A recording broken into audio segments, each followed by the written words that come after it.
Croeso I chi. Os ydych chi'n dal efo fi, wel dwi'n falch iawn o gael eich cwmni chi. Os dim rhaid I mi roi dŵr i'r blodau yn yr ardd heddiw, mae hi wedi bwrw glaw dros nos, ond mae'n gludig yn gynnes yma o fewn y gell. O'n i'n clywed diwrnod o'r blaen am nyrs yn gweithio yn ysbyty Gwynedd.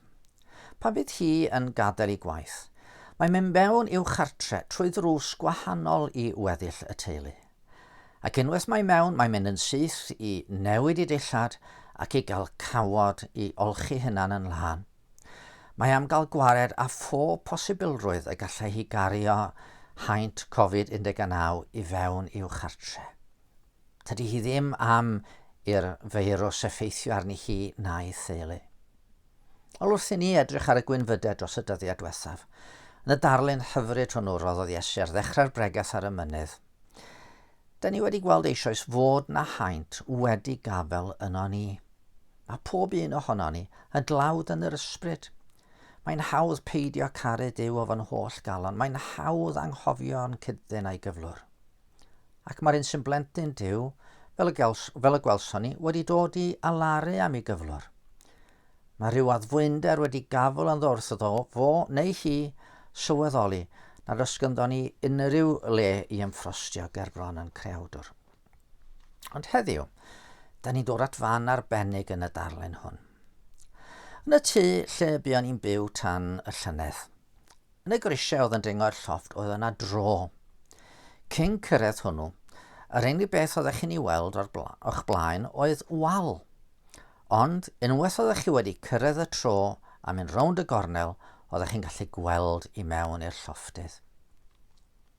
Heddiw wrth I ni ddringo'r grisiau yn y darlun yma, rydyn ni'n dod at y gornel. Y tro hwnnw sy'n y cyfeirio ni at obaith mawr y Cristion. Gwyn ei byd yr rhai sy'n ewynu a sychedu am gyfiawnder oherwydd cant hwy ei digon. Neu os well gynnwch chi'r hen gyfeithiad, gwyn ei byd yr rhai sydd arnynt newyn a syched am gyfiawnder, canis hwy a ddiwellir.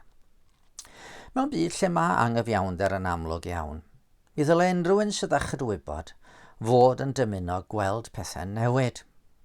Mae yna rhyw hiraeth am byd tecach sy'n gyffredin yn y ddynolryw. Mae can John Lennon, Imagine, yn bwydo I mewn i'r hiraeth hwnnw'n tydi. Diolch yn wir fod na rai sydd yn gweithio I geisio sicrhau gwell cyfreithiau. Gwell cyfreithiau ar gyfer y clawd ar anghennus a cheisio tegwch i'r rhai sydd wedi gorthrymu. Ond fel da ni wedi gweld, mae'r Cristion wedi gweld fod gwreiddyn y broblem hon yn ei galon ei hunan. Mae yna anghyfiawnder ac anhegwch yno fi. Sdim ond rhaid meddwl pa mor hawdd ydi anghofio beth sydd yn digwydd I eraill, ond mae'r cam yr ydw i'n I ddioddef yn aros yn ynghofi am flynyddoedd. Mi fedre John Lennon ganu am byd tecach, ond oedd o'n gwneud hynny o gartre breintiedig iawn. Y gwir ydy fod fy meiau I yn dangos na tydi pethau'n iawn rhyngddo I a Duw. Felly, I ddelio efo anghyfiawnder y byd, rhaid I mi'n gyntaf ddelio efo'r anghyfiawnder yn ynghalon I.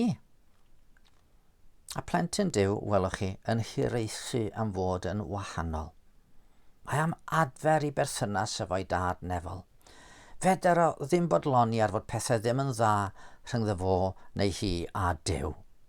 Ac mwyn I hynny ddigwydd, rhaid cael cyfiawnder o rywle. Cyfiawnder sy'n mynd I guddio yn tlodi ysbrydol. Cyfiawnder sy'n agor drws I ni fedru galw ar Dduw heb gywilydd, heb ofni be mae o'n mynd I ffeindio wrth iddo fe edrych ar yn bywydau. A dyma ddrws gobaith wedi roi I ni. Gwyn ei byd, y rhai sydd yn newynu a sychedu am gyfiawnder. Oherwydd cant hwy ei digon, ei diwallu. Mae'n adnod ryfeddol yn y Beibl sy'n disgrifio be nath Iesu drosto ni. Yn yr ail lythyr at y Corinthiad, ar ddiwedd y 5 bennod, da ni'n darllen hyn. Ni wybu Crist beth oedd pechu. Doedd Crist ddim yn diodde o anghyfiawnder yn ei galon ei hunan. Roedd o'n un na wnaeth bechod ac na chafwyd twyll yn ei galon. Ni wybu Crist beth oedd pechu, ond gwnaeth Duw ef yn un a phechod, neu gwell, gwnaeth Duw ef yn bechod drosom ni, mwyn i ni ddod yn gyfiawnder y Duw yn ddo ef. Oedd na un oedd yn meddu ar gyfiawnder digonol Iesu, ond fe dderbyniodd gosb y troseddwr eithaf ar y groes. A galwodd allan yn ieng, fy niw, pam yr wyt wedi fy ngadael? Fe wisgodd yn anghyfiawnder ni gan wynebu'r canlyniadau, a da ni wrth gredu ynddo fo yn cael yn rhyddhau o gondemniad a'n gwisgo a'i gyfiawnder ef yn hardd ger bron y tad fel y dywedodd emyn enwog Roger Edwards. Dyma gyfiawnder i guddio fy meie mwyaf. Dyma gyfiawnder sy'n ddigon i agor drws y nefoedd i fi hyd yn oed. Dyma gyfiawnder i ddiwallu neu i ddigoni fy enaid yn llwyr.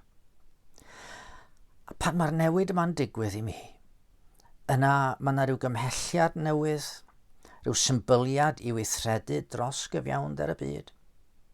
I bobl eraill brofi yr un peth a dwi wedi brofi, ond hefyd i bobl eraill gael cipolwg ar sut fath o fyd fydde byd cyfiawn i weithredu dros gyfiawnder.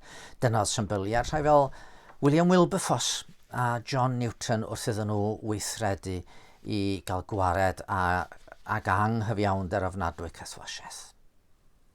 Felly, heddiw, pa syched sydd yn eich calon chi ac yn yng nghalon i? Gadwch i ni weddio.